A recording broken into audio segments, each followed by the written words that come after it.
If you've been painting portraits in oil, or even if you're just starting out, you're almost guaranteed to run into these extremely common mistakes. In fact, I bet you have personally encountered every single one of these mistakes that I'm going to be covering in today's video. I know I have.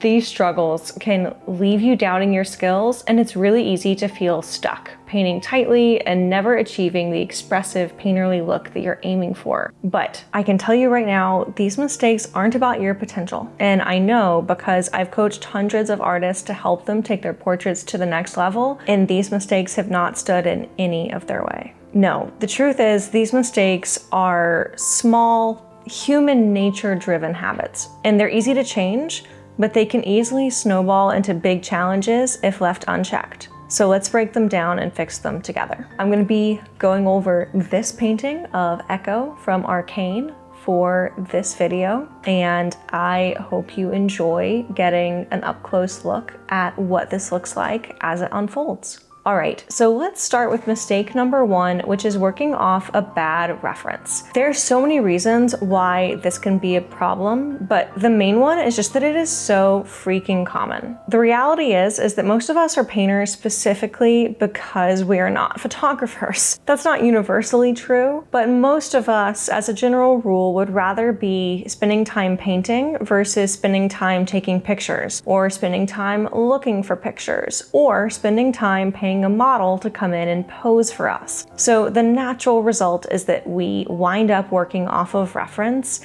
that has less than ideal lighting, poor composition, or it's just grainy and it lacks the kind of detail that we need to create a really striking, breathtaking, realistic portrait. So here are the things that I would really look for. And I'm going to start with actually posing a question to you. And that is, if I look at this reference without even having painted it, does it already look really beautiful? Does it already inspire me? Can I see a finished painting in here? If the answer is no, chances are there's probably something here that's not working. But in case you want kind of a cheat sheet that you can go off of, here are some examples of what makes a great reference. So first and foremost, when it comes to portraiture, I would say having a really clear light and shadow pattern on the person's face makes this so much easier. So in my studio right now, let me take glasses off, I would say the lighting is okay.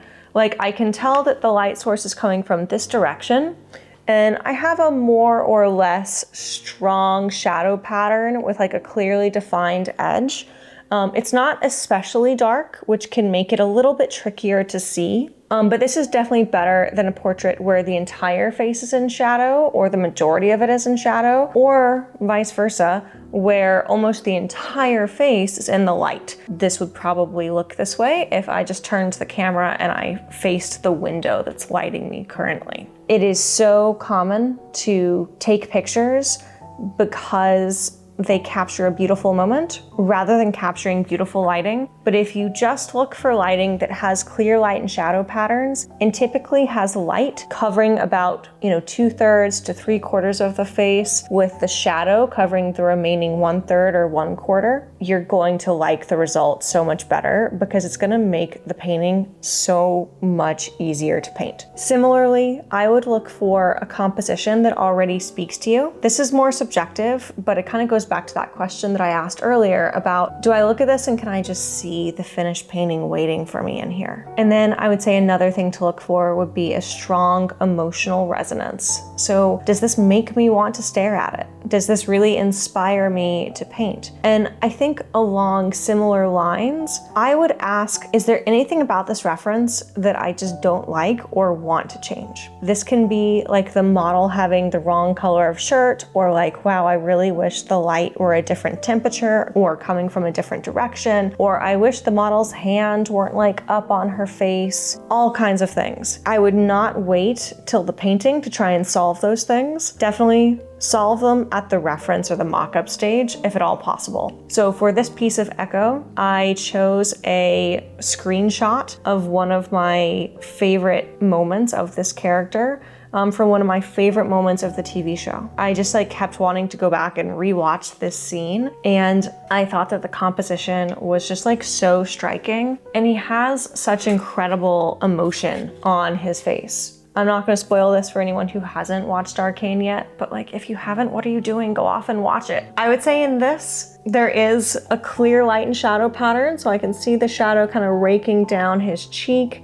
I have clear shadows under the nose and in the eye sockets. This is a little bit complicated by the face paint or like makeup that he has on his face, but overall, I think this gave me a really clear structure to work from, and it really checked all of those great reference boxes. All right, this brings me to mistake number 2, which is ignoring aspect ratios and negative space. Here's why this is such a problem. Oftentimes when we are painting a portrait, we really fixate on just thinking about the positive space or the person's face, but it's really easy to lose the likeness if we are only relying on that one tool. So what I really like to do is to actually use the negative space around the subject's face with the edge of the canvas, and I want to use this to my advantage. That being said, this really only works when we have a reference that is the same aspect ratio or same like overall dimensions or proportions as the panel we're going to work on. So one of the very first things I did on this particular piece of Ekko was I took the like 16:9 very cinematic screenshot that I had, and I cropped it down to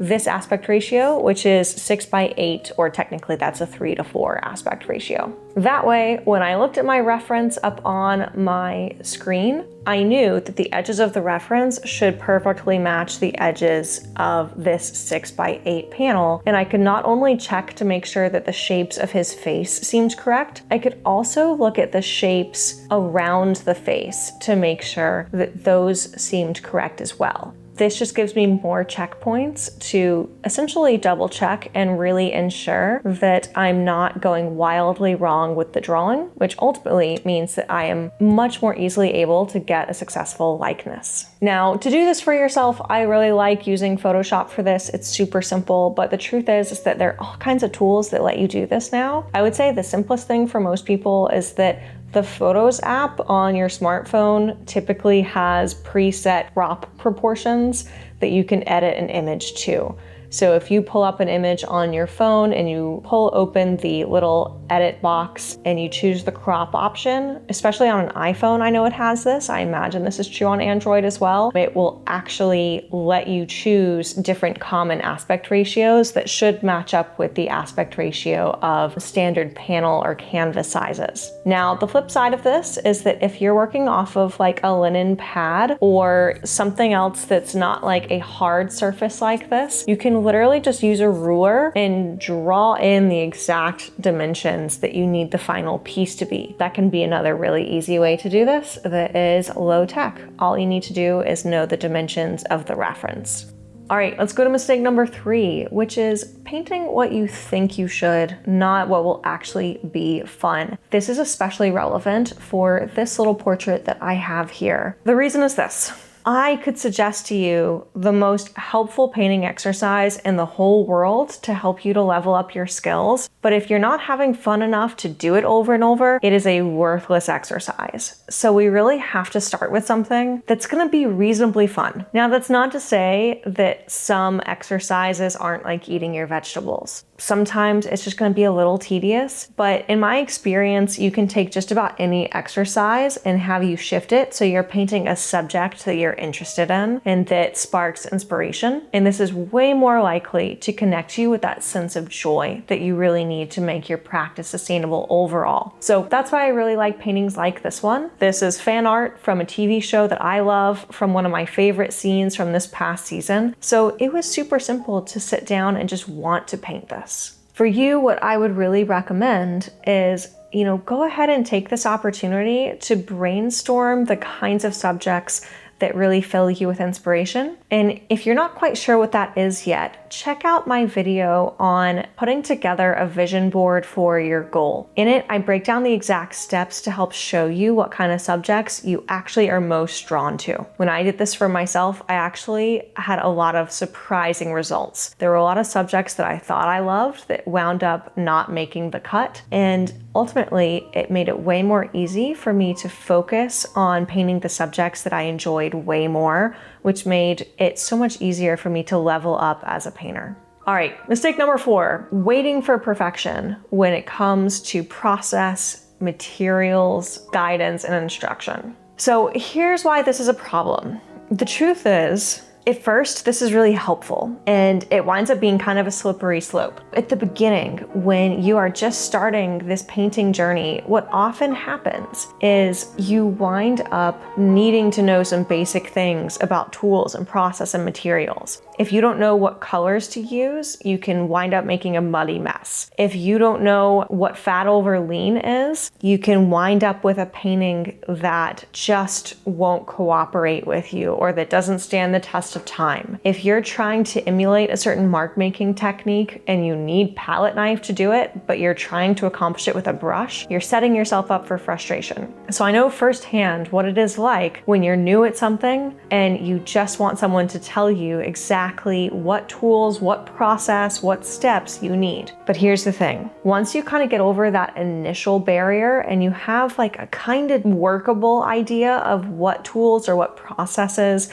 you're comfortable with, it's really easy to get caught in this loop of searching for perfection and using it almost as a procrastination tactic or stalling tactic. I see this all the time. Painters who need to just put in repetitions but wind up spending most of their free time endlessly researching their favorite painters, waiting to find the secret magic bullet technique or material that's allowing them to paint the way they are, rather than just accepting that those painters are really great because they have put in tens of thousands of hours. What I will say here is, if you are comfortable enough just putting a panel up at your easel and putting out paints and painting, chances are you don't need to worry about having the perfect materials right now. Chances are just getting the repetitions will make the difference. Don't worry about reading the perfect book or watching the perfect video or finding the perfect tool. Just get in the reps. And finally, mistake number 5, trying to juggle too many skills at once. Here's what this looks like. I want to work on a painting. I want it to be a masterpiece. So I'm going to go and I'm going to find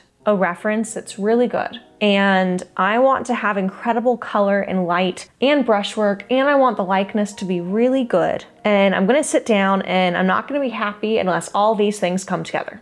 This is so incredibly common. Again, it's human nature. It is not a personal shortcoming. If you have done this, every painter I know has done this. Chances are, if you are watching these videos and you are working on improving your skills in portraiture or loose painting or working alla prima, you have some skills you know you need to build. And what I have found from helping so many painters is that if we can break all of those skills down into simple areas that we can tackle one by one, you ultimately progress way faster. So here's what this looks like. If you are looking to improve your skills with likeness, for instance, if you just find that all too often it's taking you too long to make the portrait look like the person, or you don't ultimately get to that place where it looks like the person, maybe take the medium and the color out of the equation for a little while and just focus on charcoal or graphite drawings. This is a great opportunity to practice those skills of like mastering the essential proportions.